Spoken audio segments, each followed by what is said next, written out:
Salutations frères et sœurs, c'est toujours le frère Zvanko dans la continuation des messages par la manifestation de la grâce du Verbe de Loba, l'unique créateur. Nous allons toujours donc dans nos ouvrages majeurs que sont Kalatam Dimsi. Aujourd'hui on va suivre particulièrement dans Kalatam Dimsi, on peut aussi suivre dans Kalatam Balé. Et tous ces rouleaux et bien d'autres encore, on peut se les procurer en allant sur leséditionszoulassin.com, en tapant ceci dans une barre de recherche quelconque. Premier lien référencé, leséditionszoulassin.com. Et vous pourrez vous procurer donc ces livres mystérieux et puissants qui mettent à bas tous les autres livres dits religieux, tout simplement parce que ce sont les écrits originels, d'où ces livres religieux ont été extraits, et puis ensuite ils ont été trafiqués, ils ont été mis à la sauce locale à chaque fois, pour des intérêts aussi temporels, et c'est pour ça qu'on retrouve à l'intérieur de ces ouvrages toutes sortes, outre les contradictions et les erreurs qui sont monumentales, on trouve aussi toutes sortes d'abominations, d'injustices, et toutes sortes de lois perverses. Donc on peut par exemple citer le fait que l'esclavage dans les religions dites révélées est autorisé dans leur doctrine, dans chacune des doctrines des religions dites révélées. L'esclavage, pourtant, c'est censément leur Dieu qui leur a donné le libre arbitre, puis ensuite il autorise qu'on en fasse fi. Donc il donne une loi, c'est le libre arbitre, puis ensuite il la contredit par l'esclavage. Et qu'est-ce qu'il y a de plus immoral que cela? Qu'est-ce qu'on peut faire de pire à quelqu'un que de le réduire en esclavage, en faire une chose, dénier la nature que lui a donnée le Créateur véritable? Qu'est-ce qu'on peut faire de pire que cela? Donc voilà. Donc ces ouvrages-là, ils sont réformés aujourd'hui parce qu'on nous en restitue l'héritage qui est celui du peuple noir premièrement. Et puis ensuite, pour tous ceux qui adhèrent à la justice, justement, il sera donné de venir également pour faire un seul peuple. Donc, Wonja, ça va être dans Wonja. Wonja, ça va correspondre à Ésaïe dans les Bibles falsifiées. Wonja, c'était un grand Mutopédamundi. Et donc, au chapitre 4, le titre c'est Les veuves de Longanapi. Les veuves de Longanapi. Longanapi, c'est ce qui correspond à Jérusalem dans les Bibles falsifiées. Les veuves de Longanapi. Pourquoi des veuves? On peut le voir par rapport au titre précédent.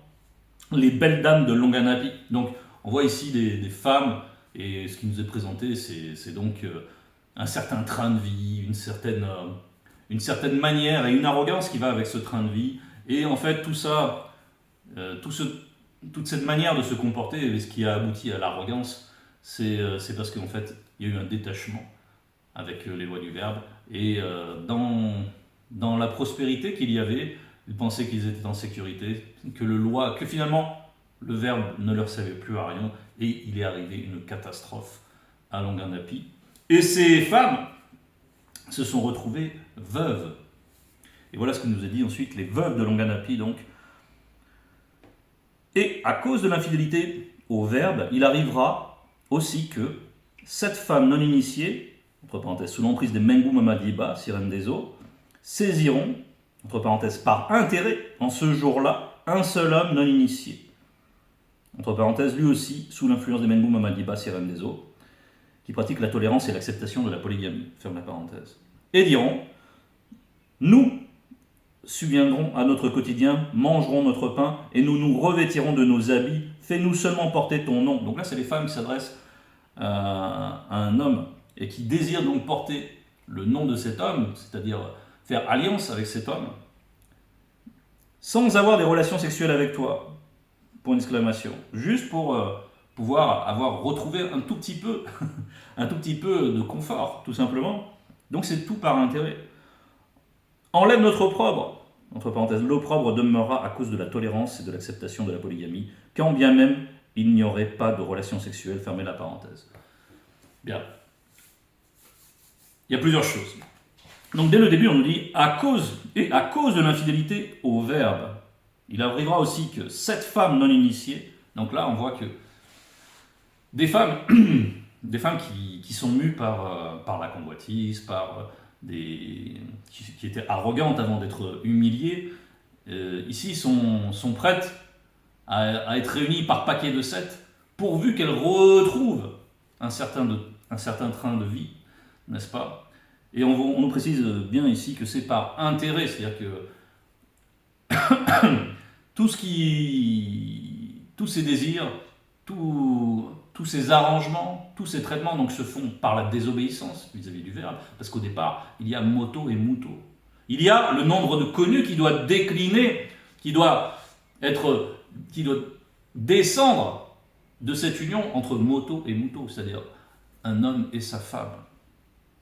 Donc eux, ils veulent changer ce modèle, ils n'ont que faire de ce modèle, ils commencent à imiter d'autres usages, et on le voit bien, sans se rendre compte de tout ce que cela veut dire. Déjà, bon, il y a la désobéissance au verbe, il y a le fait que tout se fait par intérêt, donc voilà, qu'est-ce que ça a à voir avec l'amour, avec la noblesse des sentiments, et avec la noblesse des sentiments qui émanent du verbe? Rien du tout. Tout est par intérêt. Donc, là, on est aux antipodes de la spiritualité. On est juste dans la vraisemblance, la vanité des choses de ce monde. On ne pense pas du tout à ce que peut être le bonheur, tout simplement. On fait même fi du bonheur. Tout ce qui compte, c'est de pouvoir jouir. C'est comme cette époque d'hédonisme, où finalement, qu'est-ce qu'on propose, le logiciel qu'on propose à travers le capitalisme, etc. C'est jouir, jouir, jouir. Être très riche, avoir plein de femmes, ou être dans la fornication, peu importe, et puis jouir, jouir, avoir plein de biens matériels. Et ça représente comme une fin en soi dans cette existence. Bon, nous, ce n'est pas ainsi. Nous, on a une vue un peu plus longue. On va voir, nous, ce qui nous intéresse avant tout, c'est le salut. C'est la vie véritable, mais derrière cette vie véritable, il y a aussi des sentiments authentiques. Ce sont ceux du verbe, qui doivent nous animer. Et il faut qu'on ait les sentiments du verbe en nous. Il faut qu'on se laisse guider par cela. Et donc, on voit ici qu'on est très loin de cela. Et cette pratique de la polygamie, on la voit encore là aujourd'hui. Il faut savoir que les spiritualités adverses, donc les fausses spiritualités, les religions dites révélées qui les autorisent, ou les usages, parce qu'on sait que dans Wassé, donc en Afrique, c'est un usage qui est très répandu, et c'est une malédiction. C'est une malédiction. On parle ici, l'opprobre demeurera à cause de la tolérance et de l'acceptation de la polygamie, quand bien même il n'y aurait pas de relation sexuelle. On nous dit que l'opprobre va demeurer. Tant que cette pratique subsiste, cet opprobre demeure rattaché. L'opprobre, donc, c'est la honte. C'est la honte. C'est aussi de l'abaissement, n'est-ce pas? Et on voit des pasteurs de néant, tels Gédéon de la Tchétchouva, qui viennent ensuite avec des écrits d'une religion dite révélée, et qui viennent étayer, qui viennent essayer de faire dire que la polygamie, c'est quelque chose de légitime, conforme à la volonté de celui qu'ils vénèrent en tant que créateur, mais que nous savons être un démon. Et ils pérennisent donc cette pratique. Mais réfléchissez à deux fois. Par exemple, il y a d'autres envahisseurs avec d'autres religions qui ont pérennisé cette pratique et surtout qui voulaient l'avoir employée par les Noirs. Pourquoi? Parce que en fait, les Noirs, ils étaient traités comme des esclaves par ces gens-là, par ces sans-mêlés, par ces gens qui venaient avec des religions dites révélées. Ils ont été très domestiqués, n'est-ce pas? Qui dit domestiqué, c'est par rapport à un animal.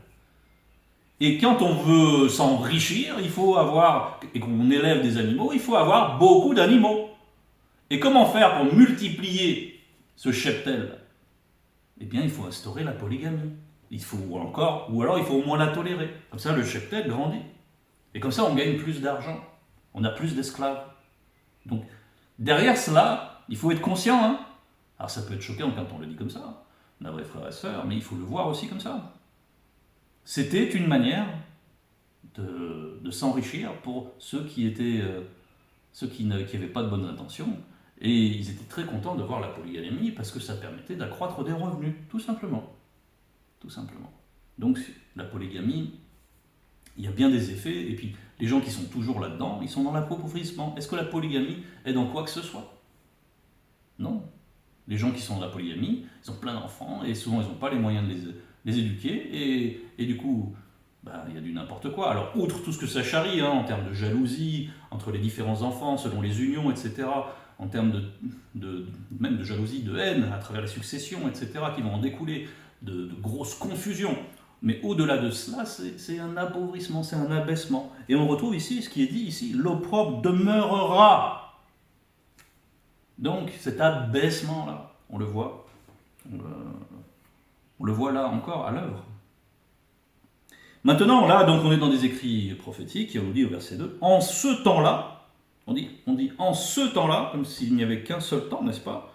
On nous parle, les deux germes de l'Oba auront de la magnificence et de la gloire, et le fruit, entre parenthèses, réparation, reconstruction, rénovation, embellissement, renaissance et protection, on finit avec la protection, du pays aura de l'éclat et de la beauté pour les rescapés connus de Tombouanébila.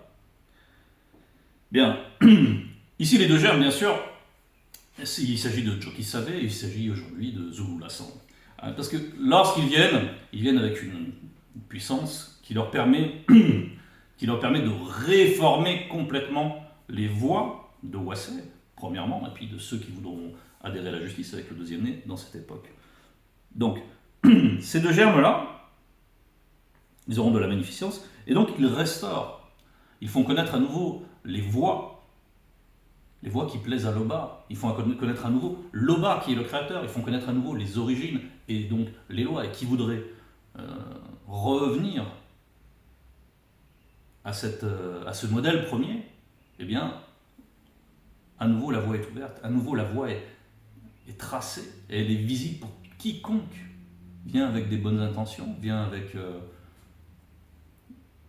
avec la recherche du salut et qui vient avec une certaine humilité, qui se rend compte que toutes les religions n'ont fait que l'avilir jusque-là, que tout ce qu'il a recherché dans ces religions, il y avait du n'importe quoi, il y avait des contradictions, il y avait des prêches bizarres, il y avait du spectacle, c'est tout de la vanité, c'est tout de la vanité.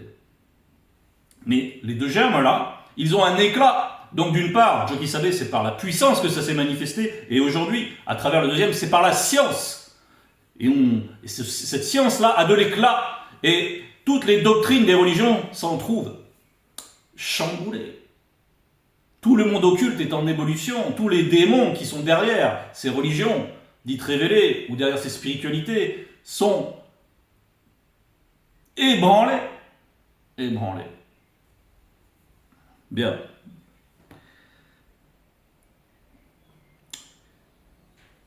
Donc ce que nous propose ici, c'est de revenir à ce qui était dès le commencement, c'est-à-dire en ce temps-là, c'est-à-dire qu'il y a le temps du deuxième né, il y a eu le temps du premier né, mais à chaque fois c'est le même temps, c'est-à-dire c'est le même schéma, c'est récursif. Cette prophétie vaut également pour le temps que l'on connaît là présentement. Et les restes connus de Wassé, les restes connus de Longanapi seront appelés saints. Quiconque connu à Longanapi sera inscrit parmi les initiés. Donc, c'est le retour de la voie royale, la voie d'excellence. Donc, celle qui a toujours été. C'est la restauration de la spiritualité, de la connaissance, pour accéder à nouveau, pour être illuminé réellement, spirituellement, et pour être transformé, pour devenir donc des initiés. Donc, pour connaître son identité réelle. Mais on voit que ça va ne concerner qu'une minorité, puisqu'il s'agit de rescapés. Donc, il y a d'abord un naufrage. Après que le verbe de l'Oba aura spirituellement lavé les péchés des filles non initiées de Wassé et purifié Longanapi du sang qui est au milieu d'elle, par le souffle de la justice et par le souffle de Muniba Beko Kisedi.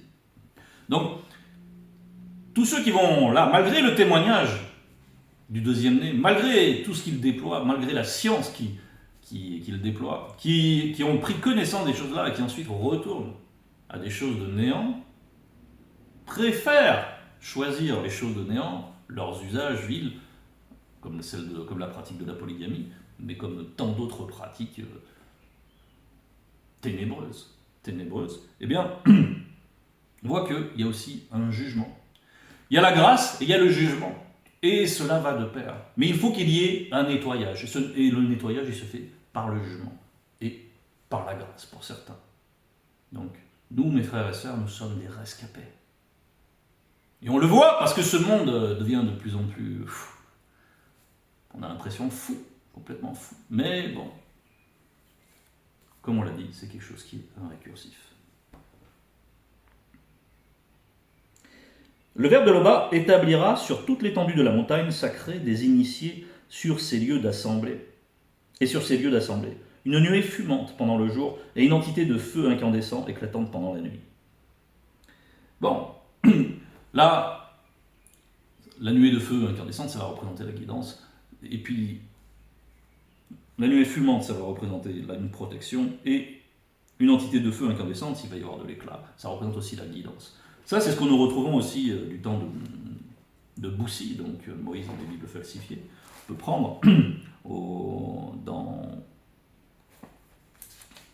dans Béboussedi 18, c'est titré « La gloire des entités remplit toute la colline et le territoire. Alors une fumée très épaisse, semblable à la fumée d'une grande fournaise, recouvrit toute la colline, et une glorieuse et grande lumière émanait des entités présentes devant moi, Boussi, de telle sorte que tout le territoire fut éclairé. » Donc le message y passe. Même s'il y a du n'importe quoi, néanmoins les rescapés vont à destination. Néanmoins ceux qui doivent entendre, ceux qui sont issus, ceux qui reconnaissent leur ascendance à travers Moto et Muto, ceux donc qui sont promis, ceux du nombre connu, ils viennent ils se rassemblent et ils sont cultivés et ils sont sous une protection. Et les initiés qui vont découler de tout cela, eux aussi, ils seront des lumières vivantes, ils témoigneront de tout cela. C'est ce qui est en train d'être constitué. Car tout ce qui est glorieux sera mis à couvert. Donc, là, il faut entendre tout ce qui est glorieux parmi les non-initiés, parmi les blancs, les sans-mêlés, tout ce qu'ils vénèrent, donc dans leur faux culte, des faux dieux, qui sont basés sur des choses complètement fausses, enfin des contradictions flagrantes. On ne va pas les reciter ici, nous le savons, mes frères et sœurs, combien leur doctrine est grévée d'erreurs, d'immondices diverses et variées. Donc c'est tout ce qui est glorieux, c'est ça. C'est que cette gloire-là qu'ils avaient et qu'ils tiraient les uns des autres, en se donnant cette appartenance. Ah oui, mon frère, on est béni. Et ils vont parler de leur Jésus, ils vont parler de peu importe lequel. Ils se croient, ils se convainquent les uns les autres qu'ils sont dans cette gloire, qu'ils sont promis aux plus grandes choses. Et ils sont dans l'erreur. Et pourquoi sont-ils dévoués à cette erreur? C'est parce qu'ils rejettent la justice véritable lorsqu'ils l'entendent. Parce que ça ne les intéresse pas. Ce qu'ils veulent, eux, c'est entendre des choses agréables. Voilà. Donc, toute cette gloire-là, cette gloire mondaine finalement, on retrouve la mondanité de ces veuves de départ. C'est une gloire mondaine qui n'a pas de racine, qui va être effacée. Eh bien, cet effacement-là, il a commencé avec la venue de Zulu Lassan en notre époque. Car ce qui est glorieux sera mis à couvert. Il y aura un abri pour donner de l'ombre contre la chaleur du jour, pour servir de refuge et d'asile contre l'orage et la pluie. Il y aura un abri, parce que le verbe aussi est une demeure. Pour donner de l'ombre contre la chaleur du jour, pour servir de refuge et d'asile. Donc, contre la chaleur du jour, il y a toutes les mauvaises œuvres, comme parle Mon, de tout ce qui fait toutes les mauvaises œuvres qui se font sous le soleil, et comment Mon avait connu toutes ces mauvaises œuvres, et comment il les avait pénétrées en profondeur, et il en était dégoûté. Tout ce qui se fait sous le soleil. Donc, c'est pour ça, il y aura un abri pour donner de l'ombre contre la chaleur du jour. C'est contre tous ces usages, contre toute cette folie qui nous environne. Il y a un abri. Donc, il faut rester unis spirituellement, mes frères et sœurs. Pour servir de refuge et d'asile contre l'orage et la pluie. Nous savons que tout appartient à Loba. Le jour, l'orage et la pluie, tout appartient à Loba. Mais d'une manière symbolique, ça peut signifier aussi autre chose. Et ça, on peut le voir dans l'Évangile caché de Kudonemola au 36, versets 96 et 97, chapitre 36, versets 96 et 97. En fait, c'est toute la parabole, c'est les deux maisons. On va lire promptement. C'est pourquoi chaque non-initié qui entend ces paroles et que je dis et les met en pratique sera gracié, car il sera semblable à un homme prudent qui a bâti sa maison, entre parenthèses, la foi et les œuvres, sur le roc. Sur le roc, sur la vérité, donc. Et c'est cela. C'est que les autres, ils pensent édifier des choses glorieuses, mais ils ne bâtissent pas sur le roc, ils bâtissent sur du sable. La pluie, entre parenthèses, les Bamuloloma Bongulane, anges déchus du troisième ordre, est tombé, entre parenthèses, se sont accouplés avec les mammifères marins et autres animaux de la terre. Les torrents, entre parenthèses, Mengu Mamadiba, sirène des eaux, qu'on a vu dès le début du passage, sont venus. Les vents, entre parenthèses, les démons religieux de haut rang, démons oiseaux, ont soufflé, entre parenthèses, mystiquement, et se sont jetés dans cette maison. Se sont jetés contre cette maison. Elle n'est point tombée, parce qu'elle était fondée sur le roc. Et c'est de cela dont te voir. Donc, il y aura un abri pour donner de l'ombre contre la chaleur du jour, pour servir de refuge et d'asile contre l'orage et la pluie. C'est-à-dire que cette demeure, bien sûr, elle nous préserve. Il y a toujours cette dimension de la protection. Et en même temps, elle est amenée à propager ce qu'est la véritable gloire, à être un témoignage vivant de ce qu'est la gloire véritable, celle qui vient de l'Oba, celle qui est manifestée par l'Oba. Bien, on a vu à quoi pouvait correspondre aussi donc servir d'asile contre l'orage et la pluie, ça va être contre l'influence du monde occulte en général, que ce soit par les démons religieux, que ce soit par les mauvaises pratiques, etc. Parce qu'on est appelé à devenir des saints, mes frères et sœurs, des saints véritables, pas de pacotilles, comme on le voit avec leur gloire éphémère, avec tous leurs mensonges, avec tout leur théâtre, avec toute leur vraisemblance. Non, nous on est dans la vérité pure, authentique. Ce que nous vivons là, ensemble, rien ne peut le défaire. Donc courage la famille. Ainsi soit-il.